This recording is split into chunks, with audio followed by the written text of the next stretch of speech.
A paz do Senhor Jesus Cristo, queridos irmãos, glória a Deus pela sua vida. Minha Bíblia está aqui aberta em Romanos, capítulo 5, versículo 17.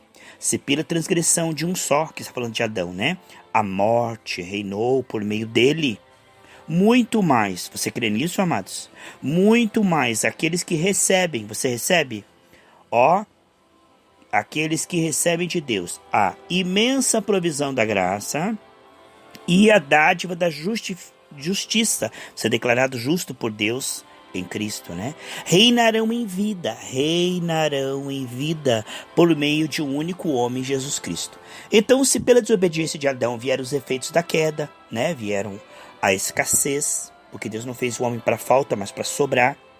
Da escassez vem a angústia, da angústia vem a doença, da doença vem a morte. Então, esses foram os efeitos da desobediência de Adão.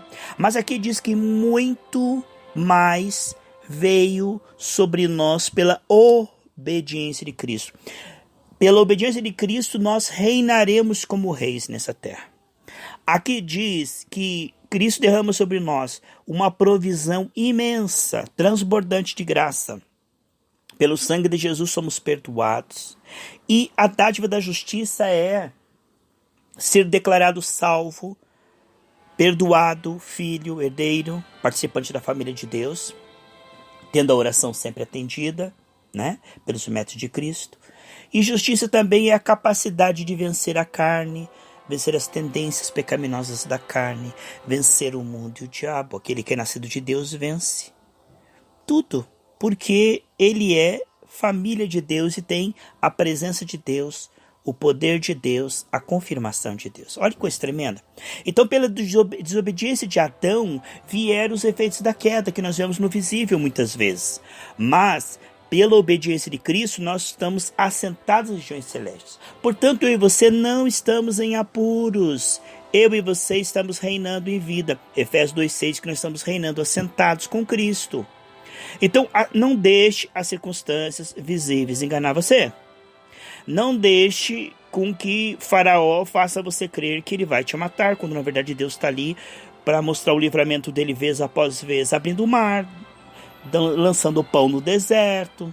Deus, ele nos livra através destas comunhões diárias, comunhão com ele, com a palavra dele e com uma pessoa cheia do Espírito Santo. Essa comunhão, esta ligação diária faz com que ele nos livre vez após vez. Em cada aflição ele é o socorro bem presente. Quando você tem comunhão com Deus, através disso você consegue perceber e ter fé. E através da fé ele te livra da aflição. Agora, a aflição, ela quer mostrar um quadro, né, no visível. Por isso que nós não vivemos por vista, mas por fé. No deserto parecia ali que eles estavam desamparados, mas Deus estava mostrando vez após vez seu livramento, transformando a água amarga em doce, lançando o pão do céu, aquela coluna de fogo para eles não morrerem congelados à noite. Então o que nós vemos é que através da fé Deus nos faz reinar, nos guia em triunfo sempre. E através do medo e da preocupação pelo que vemos no visível, somos enganados que estamos em apuros. Certa feita, Jesus estava dormindo no barco e veio uma tempestade. E essa tempestade era tão grande que os discípulos se assustaram, porque eles eram pescadores já que tinham muita experiência, eles eram experientes, mas eles se assustaram porque era uma tempestade espiritual, era o diabo que estava ali. Como Jesus ia chegar em Gadarra e ele ia tirar uma legião de demônios que estavam no jovem, que depois de liberto iria pregar em 10 cidades, e havia um avivamento ali. Aquele jovem que parecia perdido ia ser canal de bênção. Olha o que Deus faz, irmãos. Coisa tremenda, né? Então Jesus está chegando em Gadarra e o diabo está em apuros. E o diabo se assusta porque ele vê e ele antecipa que Jesus vai chegar naquele cemitério e legiões vão ser expulsas e vai haver um avivamento naquele lugar. Então o que ele faz? Antes de Jesus chegar, ele faz uma tempestade, a mesma tempestade que estava fazendo dentro daquele jovem, aquela tempestade que fazia com que ele se ferisse, tivesse angústia, não dormisse, não comesse, nu ali naquele cemitério. Aquela mesma tempestade, ela veio para o mar. É um espírito de tribulação, de angústia, de aflição, de depressão. Veio e fez o vento e o mar subir e parecia que os discípulos iam afundar, mas Jesus estava com eles. Preste atenção. Jesus reinando e os discípulos com ele reinando juntos. Jesus é invencível, aqueles que estão nele são invencíveis. Em João 15,7 diz: se vocês estiverem em mim e as minhas palavras estiverem em vocês, tudo que vocês pedirem será concedido. Então, como Cristo é invencível, está dentro do nosso coração, e nossa vida está sendo entregue a Ele, nós estamos buscando render sua justiça, nos arrependendo dos pecados, estamos alimentando a nossa fé, fazendo o bem, praticando boas obras pela graça. Amém? Então, Cristo está reinando, Cristo não está em apuros. Cristo estava ali tranquilo, tanto que ele estava dormindo, tranquilo. E os discípulos o acordaram: Senhor, nós estamos em apuros. O Senhor disse: vocês não têm fé? Eles disseram: claro que temos, nós estamos acordando o Senhor e te pedindo socorro. Falei: não, a fé do Novo Testamento, Cristo e nós, presos da glória, é assim, ó. Você não precisa me acordar. Você pode usar a fé que eu te dei. Você pode colocar em ação e falar com as circunstâncias. Jesus levanta, manda o mar se aquietar, o vento se acalmar, e tudo se faz bonança. Ele diz: vocês não têm fé? Era esse tipo de fé que eu estou falando. Ele quis dizer o seguinte: quem está em apuros é o diabo, porque nós estamos indo lá para destruí-lo. Jesus Cristo se manifestou em carne para desfazer as obras do diabo. E nós somos o corpo de Cristo nessa terra.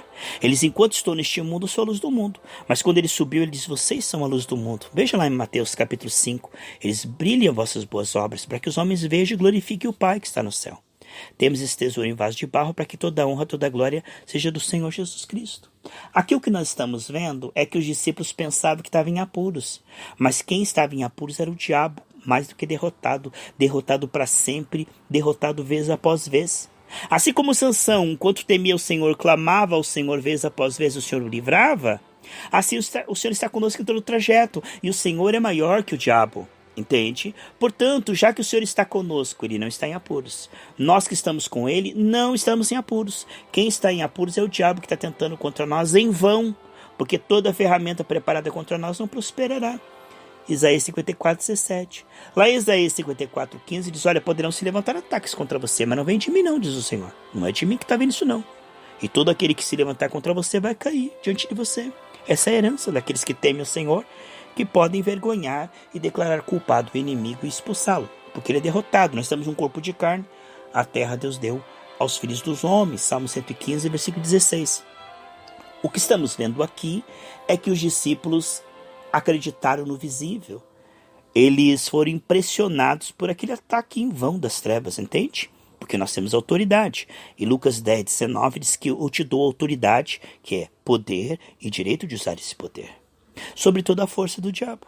E nada vos fará dano algum, de maneira alguma. Nada de maneira alguma vos fará dano algum. Então o que ele está dizendo é que se nós olharmos para as circunstâncias, antes de Deus fazer novos céus e nova terra, a batalha que está em andamento no visível quer nos fazer crer que estamos em apuros. Aí a pessoa fica preocupada, ansiosa. Se uma coisa está faltando, ela fica ansiosa. Se uma coisa está dando errado, ela fica preocupada. Mas o cara não entende que em Cristo nós somos guiados em triunfo sempre. Que Deus não está em apuros. Que Deus tem saída para aquilo que nós não estamos vendo saída. Que Deus pode nos ajudar se permanecermos na fé. Irmãos, Deus não está na crise, não. Deus tem como fazer aparecer dinheiro, sim. E mover corações e papéis. Deus tem como curar doenças desenganadas pela medicina. Deus tem como abrir portas onde não há porta. Deus tem como mudar a situação. Veja como Deus fez Isaac prosperar no ano da crise. O Salmo 37:19 diz que aqueles que temem ao Senhor, no ano da crise, terá sobra de dinheiro. Então não tenha medo do que você está vendo no visível. Não deixe o visível te enganar, né? Te fazer crer que você está em apuros. Nunca acredite que você está em apuros. Você está sentado nas regiões celestes em Cristo.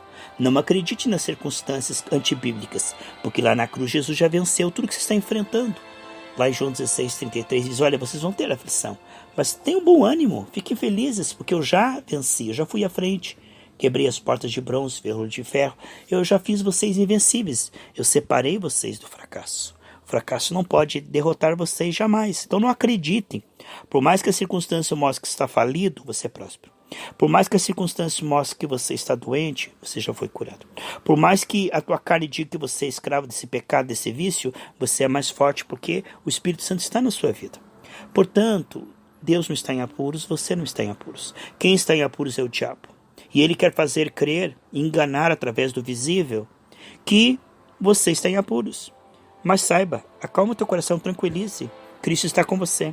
E você é mais do que vencedor sempre em Cristo Jesus. Lembre-se disso, medite na palavra.